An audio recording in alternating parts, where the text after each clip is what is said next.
grande desatar para mim foi em 2016, quando um amigo nosso em comum ia ser candidato a vereador. Ele me chamou para conversar. Pode dar nome, não tem problema. Se quiser falar, pode. Não, tá bom, é o pastor Papi. Ele me chamou para conversar. Não tem problema, não. E aí eu fui conversar com ele.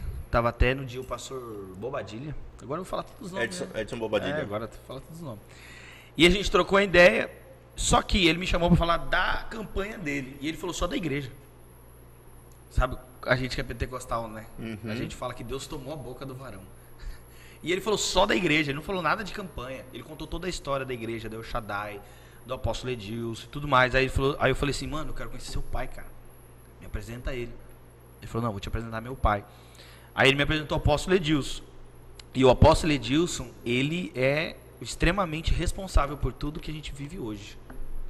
Porque ele foi meu primeiro discipulador. Aí o Pablo me apresentou ele, eu marquei de conversar com ele, e ele me arrebentou. Falou tudinho.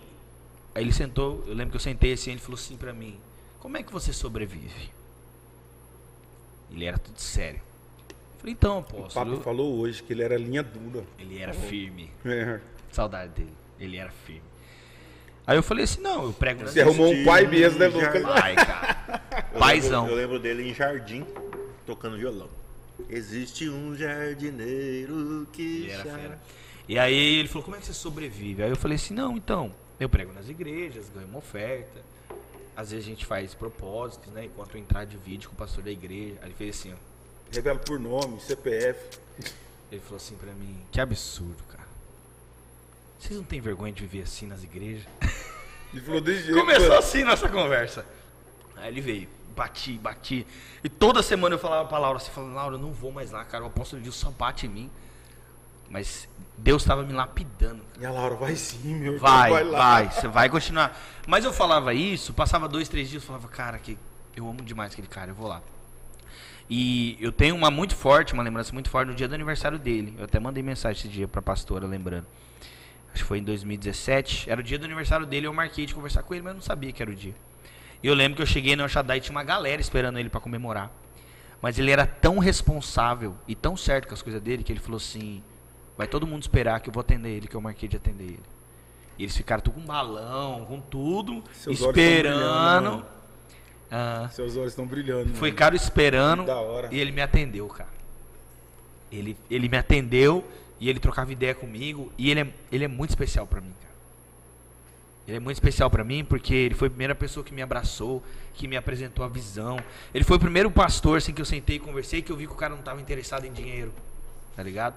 Ele não estava interessado naquilo que você poderia... Não tá, mano, eu era um cara que qualquer pastor que fosse me atender não ia me dar ideia nenhuma, cara.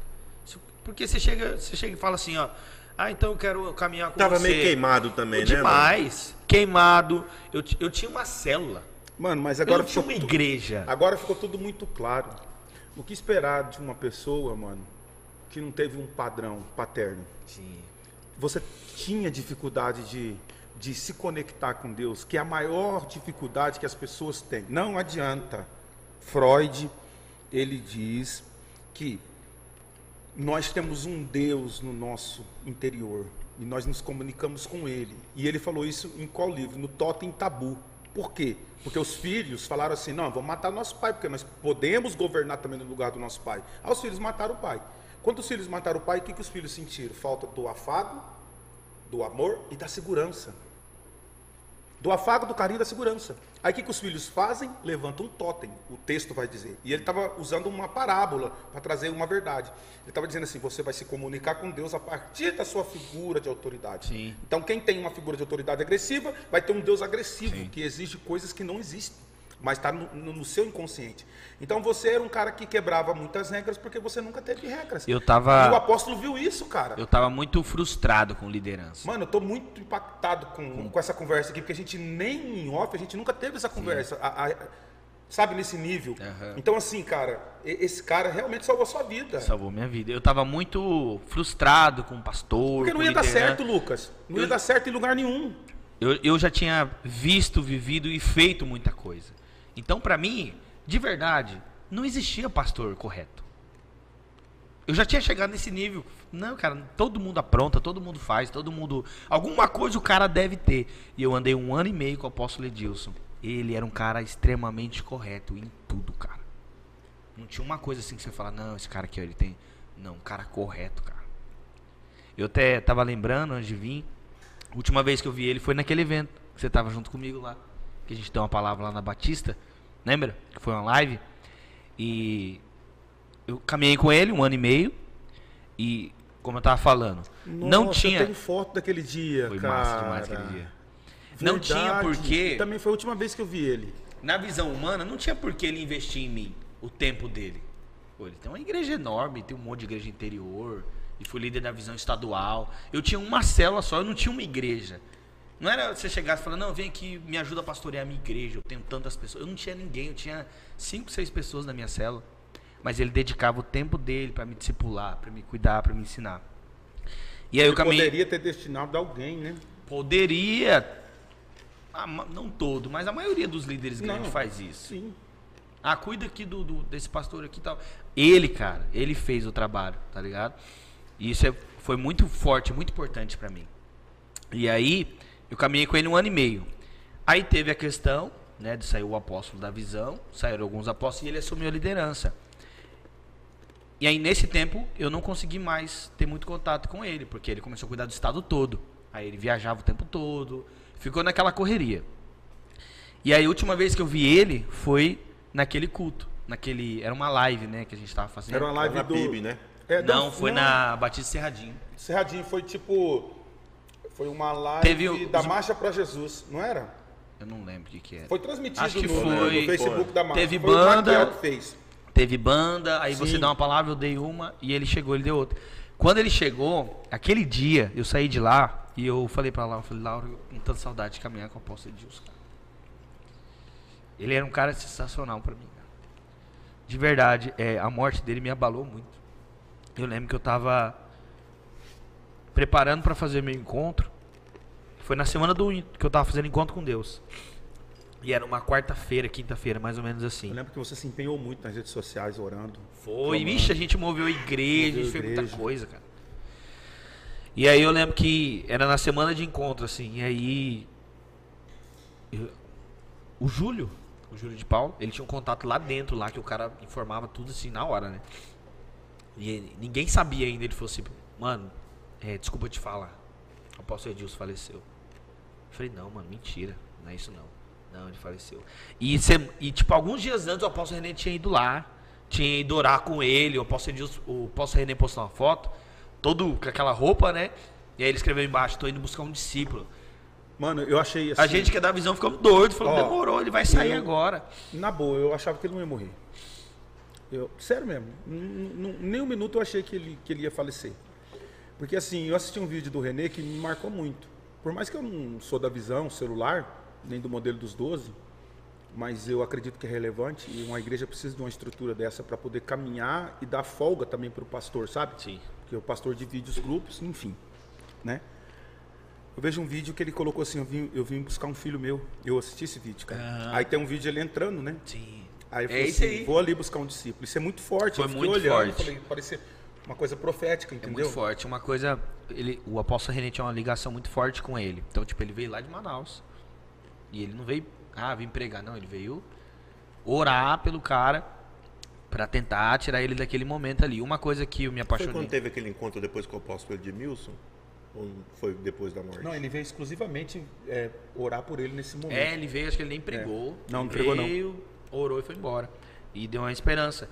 E aí, quando eu recebi a notícia, foi muito forte pra mim, assim, sabe? Eu fiquei muito... A primeira pessoa que eu liguei foi pro apóstolo Sandinho. Que o apóstolo Sandinho também é muito importante pra mim. Porque ele me ajudou nessa transição também. Porque quando a gente tava na igreja, eu e minha mãe, o primeiro líder que eu me aproximei do conselho foi o apóstolo Sandinho. Eu encontrei ele na Câmara. Era uma votação, era 2016, eu acho. Era uma votação lá da... Alguma coisa lá o conselho tava fazendo. Uma lei do Herculano. E eu comecei a trocar ideia ali com o Sandinho, ele pegou meu contato. E ele foi o primeiro líder fora do meio pentecostal que começou a me apresentar também as células, como que funcionava e tudo mais. E ele foi um dos que me indicou o apóstolo Edilson. Porque ele falou pra mim, ó, eu não caminho mais da visão, né? Eu não tô mais no M12. Mas eu tenho esse cara aqui, que é o apóstolo Edilson. Procura ele vai cuidar de você. Se ele não cuidar de você, ele vai indicar alguém. E foi aí que eu comecei a caminhar com o apóstolo Edilson. E foi um momento de muita mudança, muita transição assim na minha vida. Mano, ele era um cara diferenciado. Não, foi Eu não marcante tinha, pra mim. Não sei se você já tinha conversado com ele, você que... Assim, Apóstolo, conversado, né? sentado, tomado um café. Eu nunca. Mas uma coisa ficou marcada na minha vida. Eu cheguei um dia desesperado. Na última reunião que teve no conselho, que foi na PIB, eu cheguei desesperado. Imagina, eu tenho uma filha, na época com 17 anos, e ela tem um diagnóstico de osteoporose infantil. Falei, minha filha nunca vai ter uma vida normal, pô. E o médico falou pra mim assim, ó, cuidado com ela, não deixa ela pular. Cortou tudo, todas as atividades. Ela... Sabe o que o médico falou pra mim? Ela pode dar um pulo, quebrar a coluna e ficar tetraplégica, paraplégica. Mano, eu fiquei desesperado. Sim. Aí eu cheguei na reunião do conselho e falei isso, e parece que todo mundo, tipo assim, fizeram uma oração assim. Não é que eu tenho mágoa, eu acho assim, pra que serve um conselho se na hora que um pastor pede socorro você não ora? Não é só pra colocar político lá não. É importante? É. Mas o importante também é o bem-estar do pastor, do que o pastor está passando. Porque o outro tem que ser valorizado. Por exemplo, você estava quase morrendo e ninguém percebia. Sim. Entendeu? A sua alma estava gritando. Só que ele, mano, percebeu a minha angústia. Quando acabou ali, porque a oração foi assim, Senhor, abençoa a filha dele, amém. Irmão, é um diagnóstico de osteoporose infantil. Você já viu da osteoporose em criança? Mano? Osteoporose em criança? É doença de pessoas mais velhas, doença de final de vida. Eu estava desesperado, irmão. Minha filha não vai poder jogar um vôlei, minha filha não vai poder participar de uma atividade, nada. Aí, irmão, saí irado, eu tava já irado, falei, pô, ninguém nem orou, velho. Tipo assim, porque você quer atribuir ao outro também, Sim. né? A culpa não é de ninguém, mas você quer. Infelizmente, o ser humano é assim. Aí ele pegou e falou assim, vem cá, meu irmão, quantos anos tem sua filha? Eu falei, 17. Não, Jesus vai curar ela.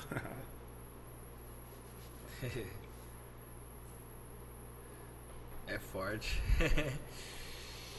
É o poder da paternidade, é muito Não, ele forte. falou, Jesus vai curar ela. Vem cá, vamos orar. Aí eu comecei a chorar, mano. Aí ele me abraçou e falou assim, acalma seu coração. Deus está no controle, Ele ainda cura. E eu acreditei naquela palavra. Entendeu? Sim. Depois de 6 meses, o diagnóstico foi de osteopenia. O médico disse assim, a osteoporose sumiu. Ela só está com uma perca de cálcio, vamos fazer um tratamento para reposição. Minha filha está tendo uma vida normal. Top. Eu falei isso pro papi. Você entendeu? Porque foi muito forte. Sim. E outros amigos que eu tenho que contam um testemunho. Esse cara era absurdamente. Quando você vê um cara que tem uma igreja. Porque o cara, você entendeu? Alguma coisa Era um tem, pastor sim. mesmo. Uma amiga minha que se formou comigo, Edneide, eu contei pro papi hoje. Ela ia fazer uma coletagem do filho que morreu. Ele falou assim, você quer que eu te leve no hospital? Falou pra ela. Vou te levar lá. Não, eu tô de moto. Então tá, eu vou orar, não vai acontecer nada com você. Deu todo o aporte pra ela. E tendo mais de 3 mil pessoas, cara. entendeu? Não era um... Esse que é o negócio que... É loucura, não que é me loucura. assustou. É loucura. Porque a gente veio de um meio que pra você chegar num pastor presidente, não é assim, Eu tive uma... chegar, né? Deixa eu contar meu testemunho agora. Não, mas é uma loucura, não é? Não, tá forte esse podcast. Com o apóstolo. Eu tive uma prima, essa prima infelizmente ela veio falecer de câncer, um tumor na cabeça, mas ela frequentava o Shaddai. E a família não tinha condições, a nossa família não tinha condições de bancar todo o tratamento e tudo mais. Cara, a igreja fez um carreteiro pós o culto de domingo.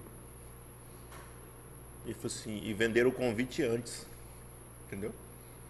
E falou assim, ó, ninguém janta em casa e sai para jantar. Vamos ajudar a nossa irmã. É a questão dessa que a gente... Cara, isso é o evangelho. E isso não é pra gente falar e ficar vangloriando a pessoa. Por quê? Porque isso tem que ser normal, cara. E quando a pessoa faz isso, todo mundo admira. Mas não é admirável. Porque tem que ser o normal. Infelizmente não é o normal. Não é o normal, mas tem que ser o normal. Com o evangelho é assim. entendeu? É muito marcante. Pra mim, assim, esse tempo de caminhar com ele, essa liderança foi muito marcante pra mim. Mudou muita coisa, né, cara? Muita coisa na nossa vida.